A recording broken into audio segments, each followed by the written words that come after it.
Hello बच्चों, आज हम एमपी बोर्ड 2026 के लिए महत्वपूर्ण प्रश्न देखेंगे। कक्षा 12वीं के लिए subject chemistry, unit number 10th, जिसका नाम है जैवाणु मीन्स बायोमोलिक्यूल्स। इस यूनिट के अंतर्गत आने वाले महत्वपूर्ण प्रश्न हम देखेंगे। आइए हम वीडियो को स्टार्ट करते हैं। पहला प्रश्न है, विटामिन क्या है? Vitamin A, B, C, D, E के स्रोत, कार्य, कमी से होने वाले रोग लिखिए एवं इनके रासायनिक नाम भी लिखिए। यह प्रश्न हर वर्ष, चाहे वह प्रश्न के फॉर्म में रहे, चाहे वह ऑब्जेक्टिव के फॉर्म में रहे, चाहे वह कॉम्पिटिटिव एग्जाम के फॉर्म में रहे, तो सभी प्रकार की परीक्षाओं में विटामिन्स पूछा जाता है। तो एमपी बोर्ड के लिए बहुत ही ज़्यादा 101% आने की संभावना है विटामिन्स वाला प्रश्न। तो विटामिन्स को अच्छी तरीके से उनके रासायनिक नाम, उनके स्रोत, उनके कमी से होने वाले रोग, उनके क्या कार्य होते हैं, इनको अच्छी तरीके से आपको पढ़ना है ताकि आपके ऑब्जेक्टिव भी हो जाए और आपके प्रश्न भी हो जाए। अगला प्रश्न है, कार्बोहाइड्रेट किसे कहते हैं? इसके मुख्य कार्य लिखिए। कार्बोहाइड्रेट हमें पता है कि पेड़ पौधों में अधिक मात्रा में पाए जाते हैं, जिसमें मुख्य रूप से कार्बन, हाइड्रोजन और ऑक्सीजन यौगिक पाए जाते हैं, और इनके मुख्य कार्य भी बताने हैं आपको प्रश्न की अकॉर्डिंग।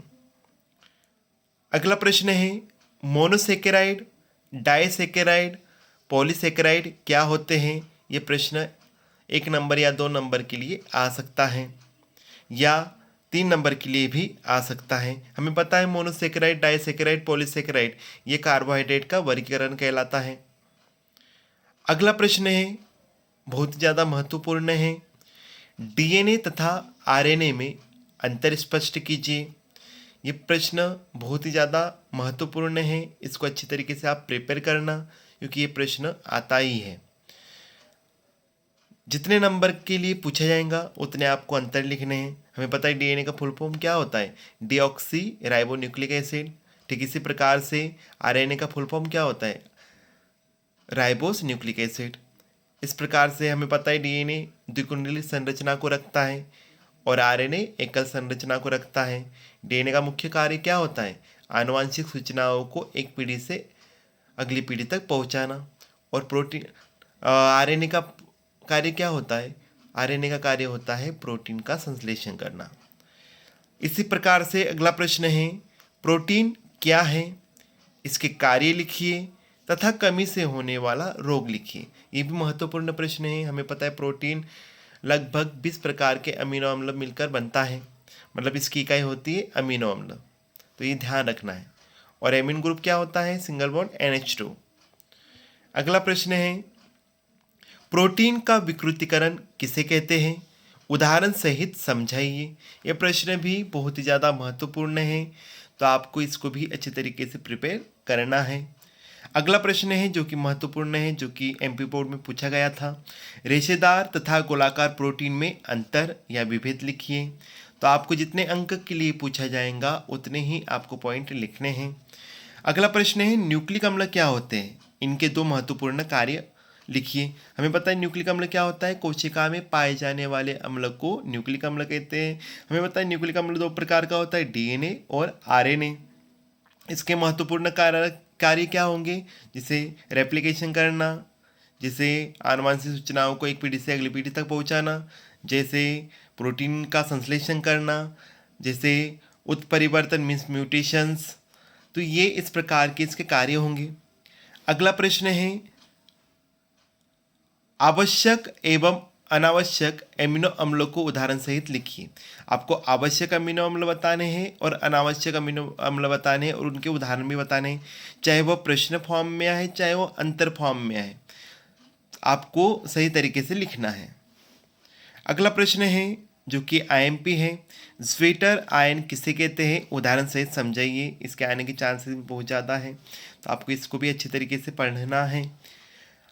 अगला प्रश्न है, एंजाइम क्या होते हैं?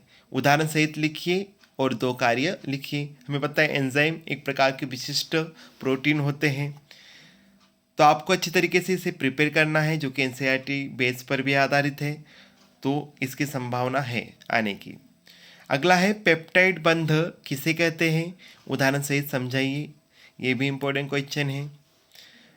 अगला प्रश्न है मोस्ट इम्पोर्टेंट, डीएनए अंगुली छापन मीन्स फिंगरप्रिंट क्या है, इसका महत्व क्यों है, इसका अनुप्रयोग लिखिए। बहुत ही ज़्यादा यूजफुल टेक्निक है, जिसकी खोज मतलब जिसको बनाया गया था, डेवलप किया गया था वैज्ञानिक एलेक्स जेफरी द्वारा 1985 या 1984 में।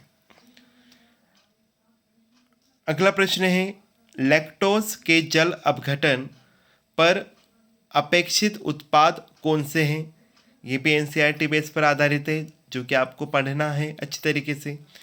अगला प्रश्न है, लास्ट प्रश्न है, एमिनो अम्लों के गलनांक एवं जल में विलयता सामान्यतः संगत हेलो अम्लों की तुलना में अधिक होती है, क्यों, समझाइए।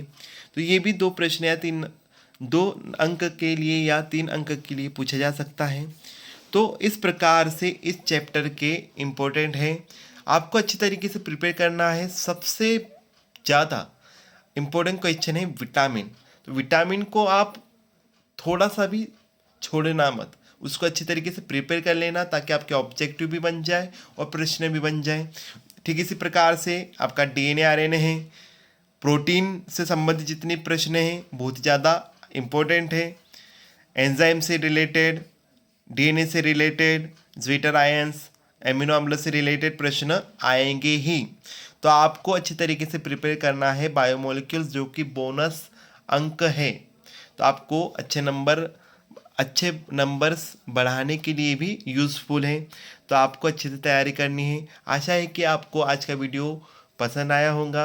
हमारे चैनल को सब्सक्राइब कीजिए, लाइक कीजिए, शेयर कीजिए, और आइकन बेल को प्रेस कीजिए, और यूँ ही हमारे चैनल को सपोर्ट कीजिए, क्योंकि हमें सपोर्ट की बहुत आवश्यकता है। धन्यवाद।